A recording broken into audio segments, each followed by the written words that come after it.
আমি যদি আমাদের লং টার্ম ভিশনটা থেকে শুরু করি যে আমরা আসলে কি করতে চাই, আমরা কি দেখতে চাই মিরাতে বা মহেশখালীতে আমরা আসলে কি দেখতে চাই। মহেশখালীতে আপনাদেরকে একটু ইমাজিন করতে পারতে হবে, কারণ আসলে এখন যদি আপনি ফিজিক্যালি যান দেখবেন একটা কোল ফায়ার পাওয়ার প্ল্যান্ট আছে, আপনি একটা মরুভূমির মতো একটা জায়গার মধ্যে দাঁড়িয়ে আছেন, আশেপাশে কিছু বন্টন দেখা যাচ্ছে, পানি দেখা যাচ্ছে, বাট আসলে মাতার বাড়িতে একটা ডিপ সি পোর্ট দেখা যাচ্ছে, বাট সেটাও আসলে ড্রেজিং কয়লা খালি বার্জগুলো আসা যাওয়া করে, মেইন পোর্টটা এখনো দেখা যাচ্ছে না।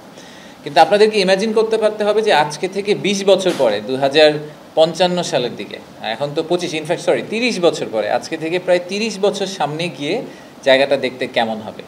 তো অরিজিনালি যখন এটার মাস্টার প্ল্যান করা হয়েছিল বছর 5 আগে বা বিগত সরকারের সময়, তখন এটাকে একটা পাওয়ার হাব এবং একই সাথে একটা ডিপ সি পোর্ট হিসাবে প্রাইমারিলি চিন্তা করা হয়েছিল। আমরা এটাকে আসলে অন্যভাবে দেখতে চাই, আমরা এটাকে একটা টাউনশিপ হিসেবে দেখতে চাই। পৃথিবীর সবচেয়ে সাকসেসফুল ডিপ সি পোর্ট সহ টাউনশিপ হচ্ছে সিঙ্গাপুরকে বলা হয় সবসময়, এবং আরেকটা পোর্টের কথা প্রায় উঠে আসে, সেটা হচ্ছে সাংহাই। তো আপনাদের যদি কখনো যাওয়ার সুযোগ হয়ে থাকে তাহলে মনে করেন যে আমরা যদি বাংলাদেশের একটা সিঙ্গাপুর করতে চাই বা বাংলাদেশের ভিতরে একটা সাংহাই পোর্ট করতে চাই, আগামী 30 বছর হাতে আছে সময়। ইমাজিন করতে পারতে হবে যে 30 বছর পরে আমরা এই মহেশখালী মাতারবাড়ি এলাকাটাকে সিঙ্গাপুর বা সাংহাইয়ের মতো করে দেখতে চাই।